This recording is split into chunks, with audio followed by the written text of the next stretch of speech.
تو دشمنوں کے ساتھ بھی انصاف کرنا. ہماری عدالتوں کا یہی ماٹو ہے. ہماری ساری عدالتوں کے باہر لکھا ہوا ہوتا ہے اعدلوا هو اقرب للتقوی. اور ناظرین گرامی، وہ اللہ نے فرمایا واتقوا اللہ، اللہ سے ڈرتے رہو. جو کچھ تم کرتے ہو اللہ اس کو خوب جانتا ہے.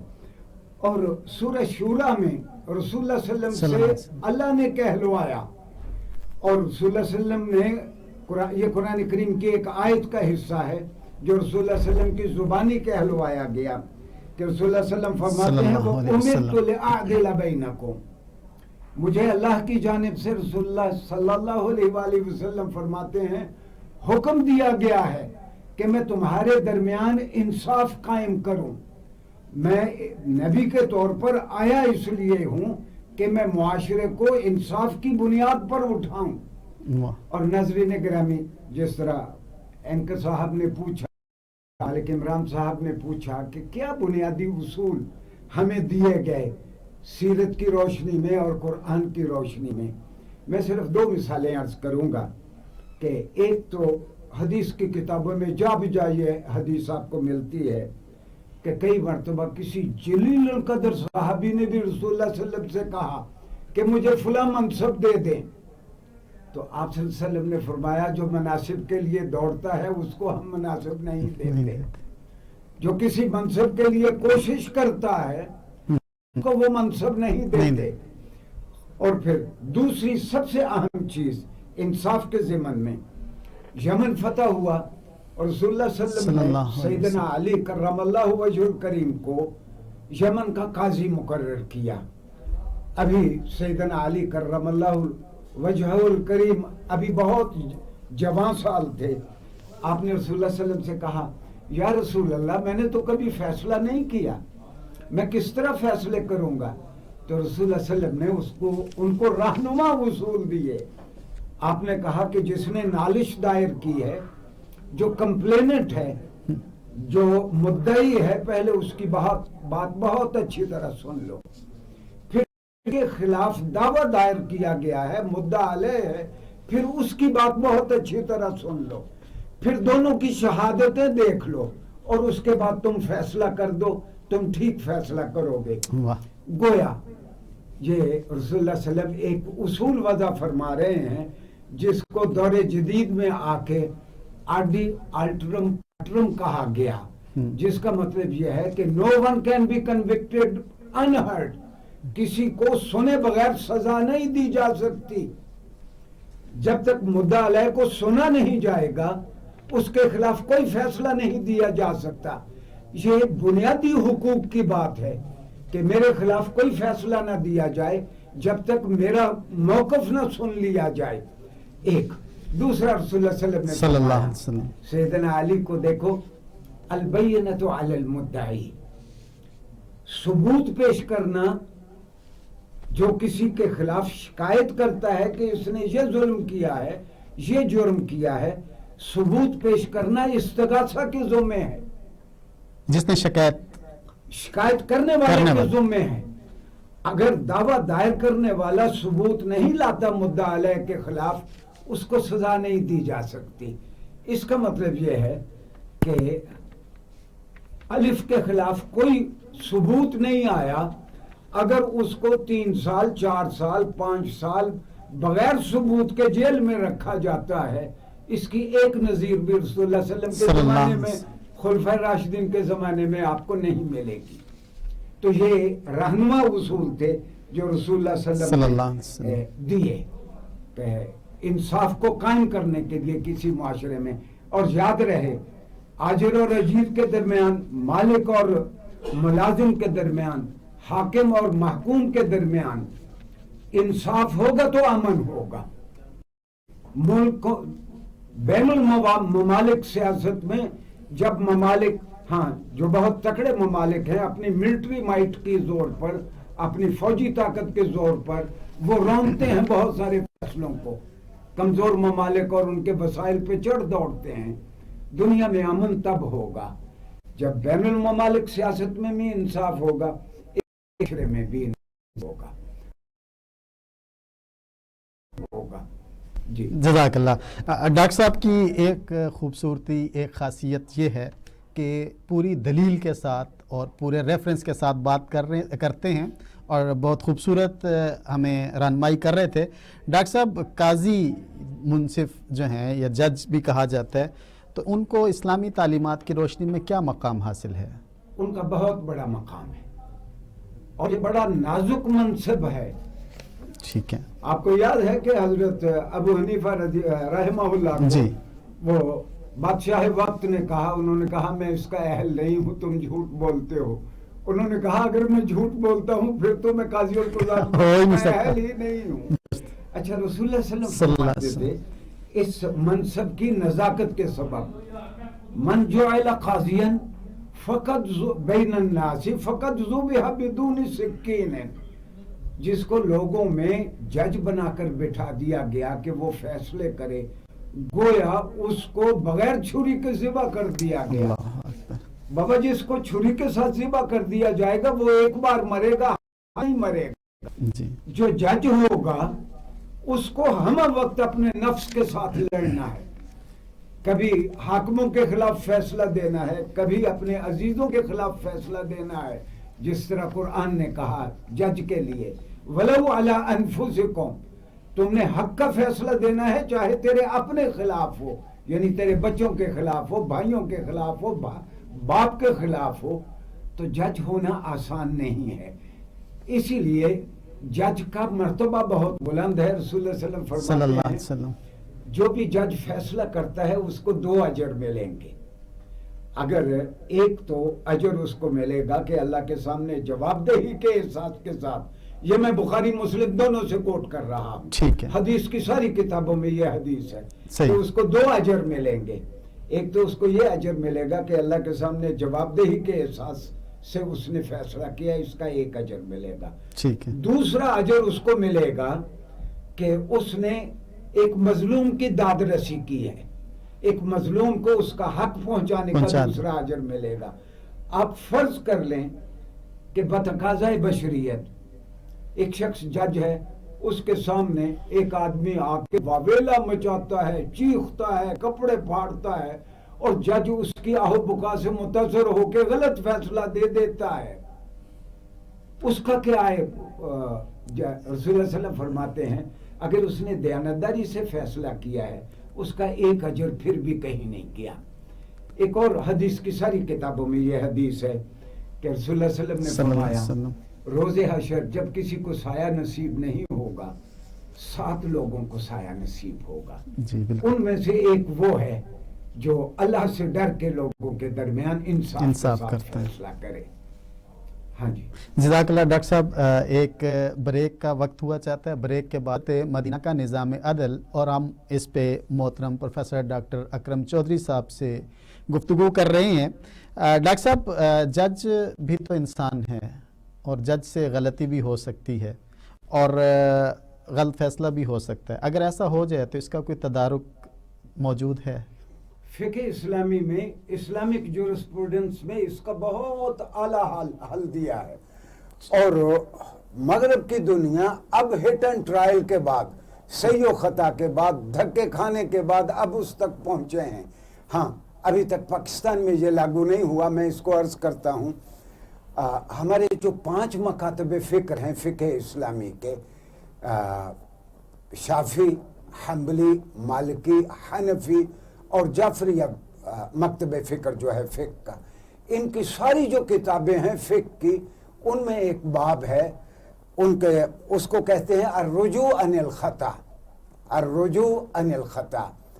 جج سے اگر غلطی ہو جائے تو کین اے جج revoke his own decision taken by him؟ کیا جج اپنا فیصلہ واپس لے سکتا ہے اناؤنس کرنے کے بعد؟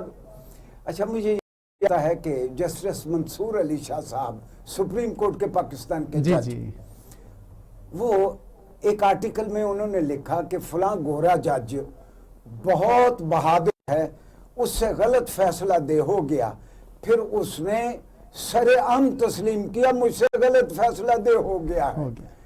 آپ دیکھیں یہ جو سرمدی ہدایت رسول اللہ صلی اللہ علیہ وسلم نے دی اور جس طبقے کی آپ نے تربیت کی، جی میں سنن دارقطنی حدیث کا ایک بہت بڑا مجموعہ ہے، اس میں حضرت عمر رضی اللہ عنہ کا ایک خط ہے اپنے گورنروں کے نام.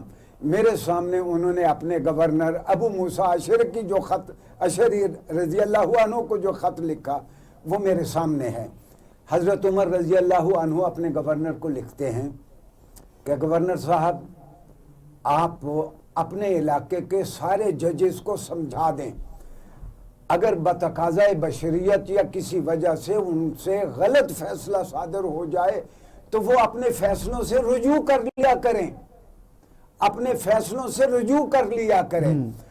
اور یہ ہماری کتاب ہے احناف کی سب سے بڑی کتاب، فقہ حنفی کی ہدایہ، ٹھیک ہے، اور مرغنانی اس کے لکھنے والے ہیں. جی تو مرغنانی نے بھی ہدایہ میں جو باب باندھا ہے الرجوع عن الشہادہ، یعنی معنی اس کا بھی وہی ہے الرجوع عن الخطا، جج سے غلطی ہو جائے تو جج ریووک کر لے اور اینلنگ ڈیسیجن، ریووکنگ اور اینلنگ ڈیسیجن ٹیکن بائی دا جج ہمسیلف. اچھا، یہ حضرت عمر رضی اللہ عنہ نے سارے ججز کو اس کا پابند کیا. آپ حیران ہوں گے کہ اب آ کے پوری دنیا میں کم از کم 57 ممالک ایسے ہیں جن میں ججز نے اپنے غلط فیصلے ریووک کرنا شروع کر دیے ہیں. اچھا، کن ناموں سے؟ برطانیہ میں انسیف ڈیسیجنز کے نام سے، اور باقی دنیا میں ریٹ آف دا ایرر. یہ قانون میں ریٹ آف دا ایرر 4-5 قسم کی ہے. ان میں سے ایک یہ ہے کہ جج خود اقرار کرتا ہے کہ مجھ سے غلط فیصلہ دے ہو گیا. کیا بہت سارے ممالک نے اسپیشل کیوریٹو جورسڈکشن کے نام سے قانون بنا لیے اور ان کی فردر لیجسلیشن کر لی، اس کے انہوں نے آگے اس کی تفصیل دے دی کہ جج اس طرح اپنا فیصلہ واپس لے سکتا ہے. ہاں، انفارچونیٹلی ہماری مقننہ کی اس جانب ابھی توجہ نہیں ہوئی. ہمارے یہاں اسمبلی جس نے قانون بنانا ہے وہ بہت مصروف ہے، اس کو اور بہت سارے کام ہیں. اب ہونا تو یہ چاہیے کہ یہ مقننہ میں پیش ہوتا کہ دستور پاکستان کا آرٹیکل 188 ہے.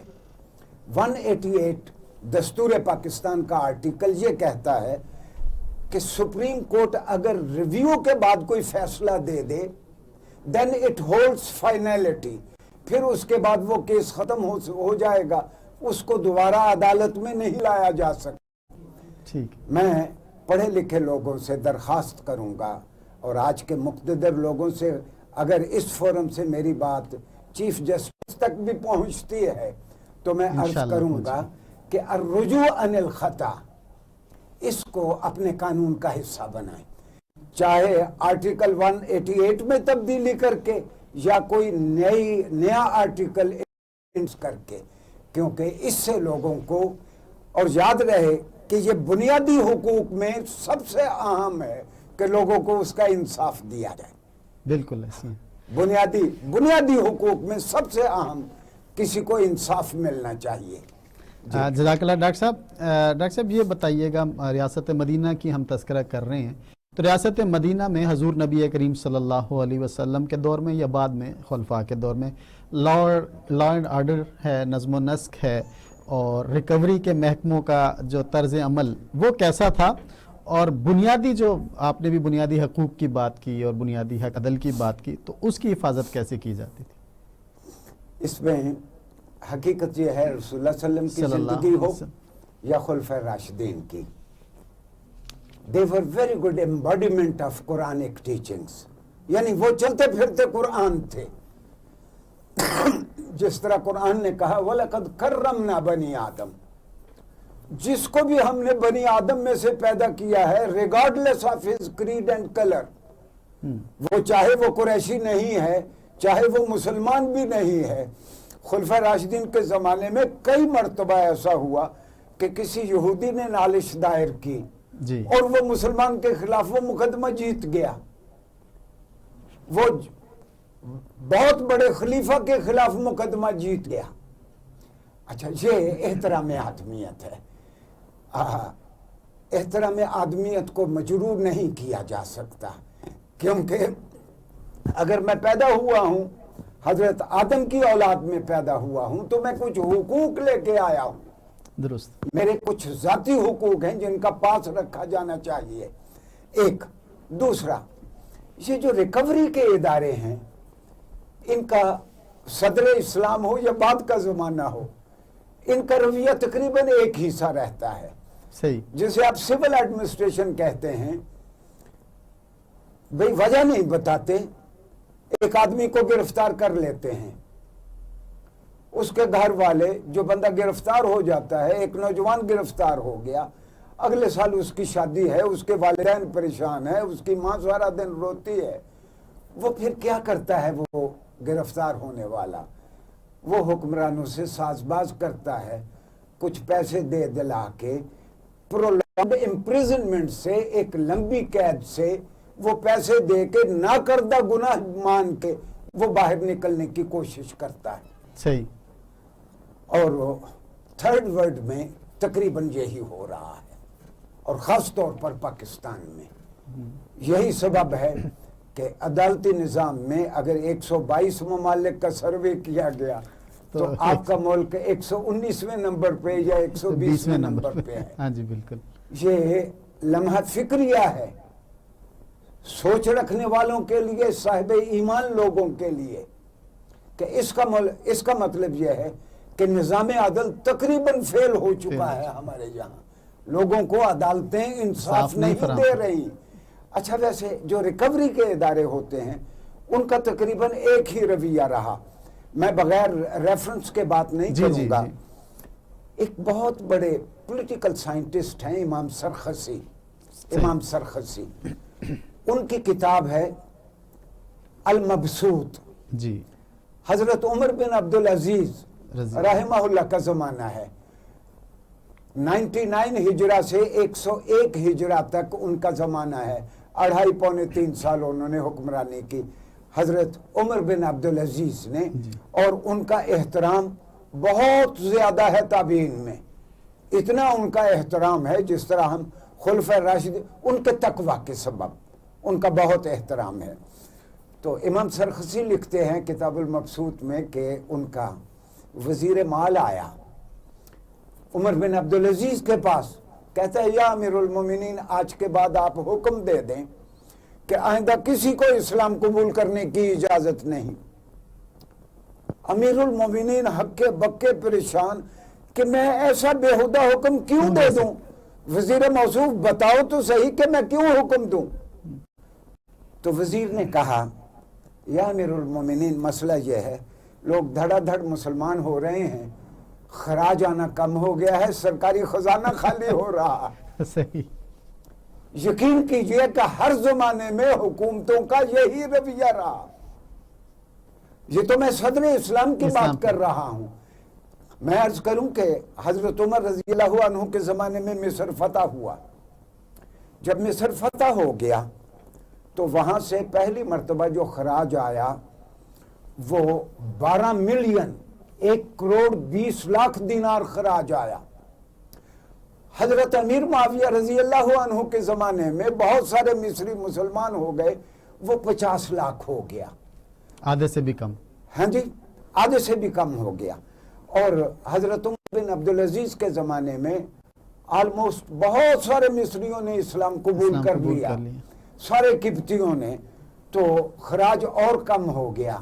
تو وزیر مال کوشش کر رہا ہے کہ خزانے کو بھرا. اچھا، صرف یہی نہیں، ایک خراسان اور عراق کے گورنر تھے. خراسان اور عراق کے گورنر تھے جراح بن عبداللہ الحکمی. جی.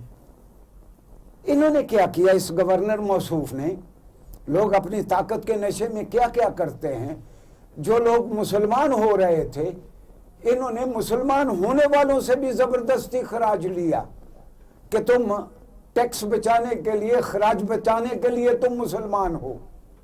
حالانکہ بہت نامینل، یہ اورینٹلسٹ لکھتے ہیں، مستشرقین لکھتے ہیں کہ بڑا معمولی سا خراج ایک فرد سے لیا جاتا تھا. ہاں، جو کما نہیں سکتا تھا اس سے خراج بھی نہیں لیا جا سکتا تھا ذمیوں سے.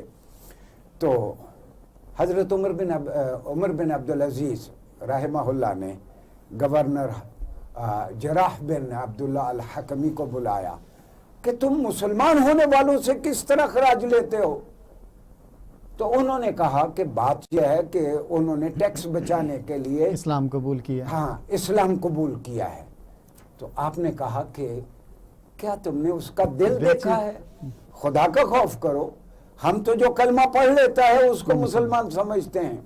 اور آپ نے ایک تاریخی جملہ بولا، آپ نے جو تاریخ نے ریکارڈ کیا، میں نقل کر رہا ہوں ابن سعد کی طبقات الکبریٰ سے، طبقات الکبریٰ ابن سعد کی. تو محترم حضرت نے فرمایا اللہ اکبر، اللہ ان کو کروٹ کروٹ چین دے، آمین. تو حضرت عمر بن عبدالعزیز فرماتے ہیں ان اللہ بعث محمدً ہادیًا ولم یبعث جابیًا. اللہ نے محمد عربی کو صلی اللہ علیہ وسلم کو ہادی اور رہنما بنا کے بھیجا ہے، ہدایت دینے والا بنا کے بھیجا ہے. اللہ نے محمد صلی اللہ علیہ وسلم کو یہ زبردستی لوگوں سے پیسہ اکٹھا کرنے والا بنا کے نہیں بھیجا. یہ تم کیا کہہ رہے ہو؟ تو رسول اللہ صلی اللہ علیہ وسلم نے اس کو کبھی وہ اپروو نہ کرتے اگر آپ کے زمانے میں اس طرح ہوا ہوتا، اور آپ نے اس گورنر کو آپ نے برخاست کر دیا. اچھا اب یہ ہے کہ جتنے سرکاری ادارے ہیں اکثر اسلامی ملکوں میں وہ ٹارگٹ مقرر کرتے ہیں، ہم نے اتنے پیسے اکٹھے کرنے ہیں. بابا تم نے پیسے اکٹھے کرنے ہیں، لوگوں کی گردن پہ چھری رکھ کے اکٹھے کرنے ہیں، حلال ذرائع سے اکٹھے کرو. وہ حکمرانوں کو خوش کرنے کے لیے ہر تیسرے دن خبر دیتے ہیں کہ ہم نے 120 ملین 120 ارب ہم نے اس سال اکٹھے کر لیے، ہم نے اس سال اتنے اکٹھے کر لیے، اس سال اتنے اکٹھے کر لیے. کم از کم ریاست مدینہ میں اس کا کوئی گزر نہیں تھا. اور بنیادی طور پر یہ ذمہ داری ہیڈ آف دا اسٹیٹ کی ہے کہ اس کے ادارے، اس کی ایجنسیز اس طرح لوگوں پر ظلم کر کے ان سے پیسے نہیں اکٹھے کریں. جی ڈاکٹر صاحب، درمیان میں پہلے جو ہماری ایک بات ہوئی تھی کہ تلافی کیسے ممکن ہے، اگر میرا ضمنی سا سوال ہے کہ تلافی کا بھی نہیں اندازہ ہوا، اسے یہ فیصلہ کا بھی نہیں اندازہ ہوا، اور فیصلہ ہو گیا اور اسے بعد میں بھی اندازہ نہیں، تو پھر کیا صورت؟ تلافی اس طرح ہوتی ہے کہ جج جا کے خود سپریم کورٹ کے سامنے جا کے کہتا ہے، سب سے بڑی عدالت کے سامنے، یہ فیصلہ مجھ سے غلط ہو گیا تھا، میں اس فیصلے کو ریورٹ کرتا ہوں. یہ جج کو حق ہے. اچھا امریکہ میں یہ ہو رہا ہے، میں نے بتایا کہ انڈیا میں بھی ہو رہا ہے، یہ 57 ملکوں میں اس وقت یہ نافذ العمل ہے. پاکستان میں بھی ہونا چاہیے. لیکن میرا یہ سوال ہے کہ اگر اسے یہ اندازہ نہیں ہوا کہ اسے فیصلہ غلط ہوا ہے، اور وہ اب بھی اسے یہی پتا ہے کہ میں نے فیصلہ ٹھیک کیا ہے جبکہ حقیقت میں اس کا غلط تھا، تو پھر اس پہ پھر کوئی پکڑ نہیں ہے. پھر اس پہ پکڑ اگر بشرطے کہ اس نے دیانتداری سے وہ تو میں نے جس طرح عرض کیا، رسول اللہ صلی اللہ علیہ وسلم نے فرمایا اس کا ایک اجر تو پھر بھی نہیں کیا، وہ بھی اس کو ملے گا، وہ ایک اجر بھی ملے گا. جزاک اللہ. ڈاکٹر صاحب رہنمائی کیجئے گا کہ نبی کریم صلی اللہ علیہ وسلم اور خلفاء کے جو عدالتی فیصلے ہیں وہ ہم تک پہنچے ہیں، مختلف کتابیں لکھی گئی، حضرت علی رضی اللہ تعالیٰ عنہ کے فیصلے، رسول اللہ صلی اللہ علیہ وسلم کے فیصلے، ابوبکر صدیق رضی اللہ تعالیٰ عنہ کے فیصلے. تو یہ ظاہر ہے ہمارے لیے رول ماڈل یہی ہیں، ہمارے لیے ایک مشعل راہ ہیں، چراغ راہ ہیں ہمارے لیے. تو آج کے دور میں ہم کس طرح سے اس سے استفادہ کر سکتے ہیں؟ ملک عمران صاحب یہاں عدالتوں میں آپ جاتے ہیں، وہ کلکتہ کی کورٹ کا ڈیسیژن پیش کرتے ہیں نظیر کے طور پر، کراچی کا، لندن کا. اگر رسول اللہ صلی اللہ علیہ وسلم کا کوئی فیصلہ ہو، خلفاء راشدین میں سے کسی کا فیصلہ ہو، وہ تو سب سے زیادہ اہم ہے. میں عرض کروں ہمارے اسلاف نے بڑا کام کیا. سب سے پہلی کتاب تو اس ضمن میں آئی، وہ ابن اللہ الاندلسی، یہ فوت ہوئے ہیں 497 ہجری میں.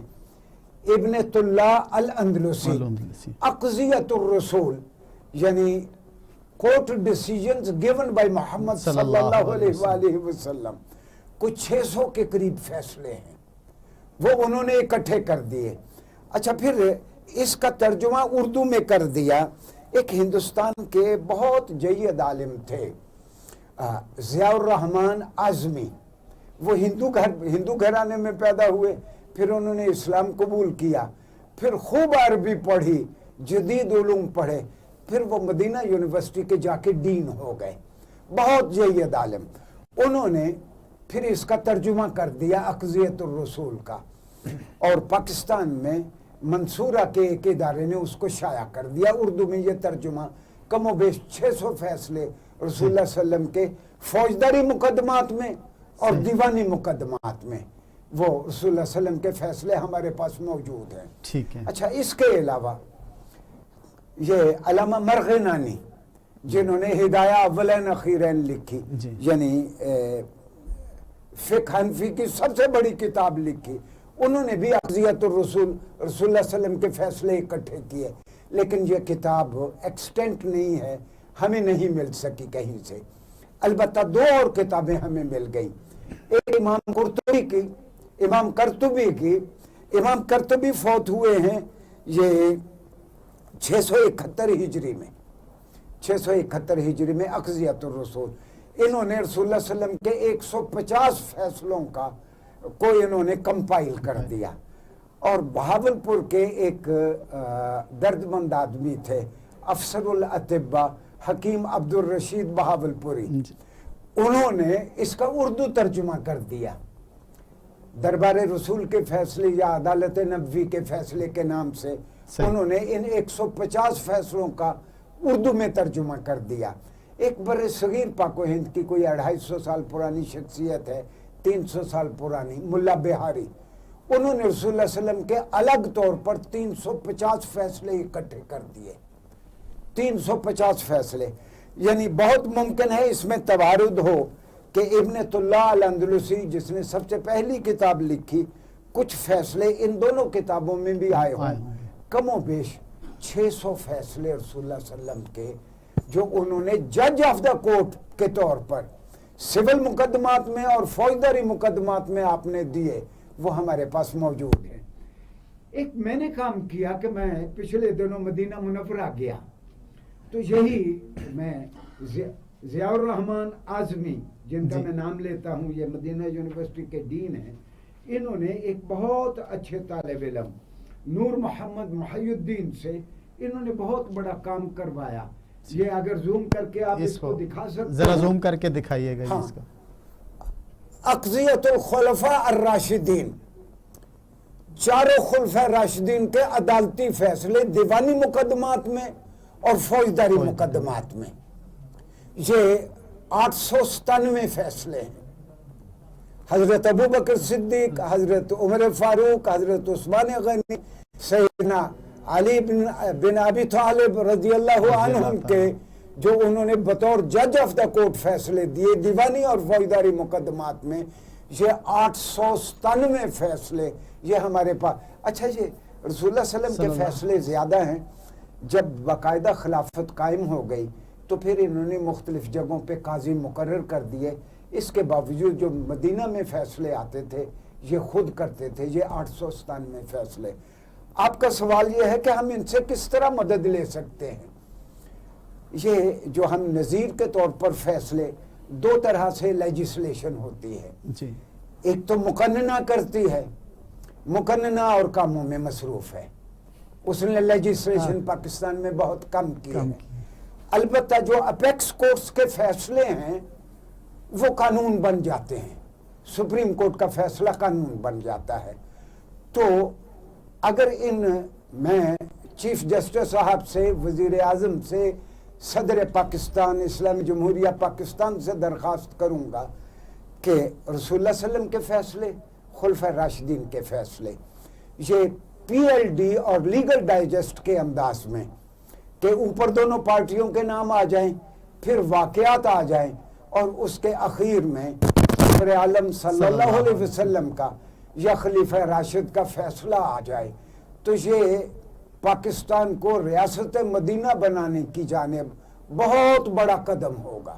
اس سے یہاں عدالتی نظام، اور عدالتی نظام اگر خالصتاً مدینہ کے نظام پہ آ گیا تو یقین کیجئے کہ ریاست مدینہ بنانے کا آدھے سے زیادہ کام ہو جائے گا۔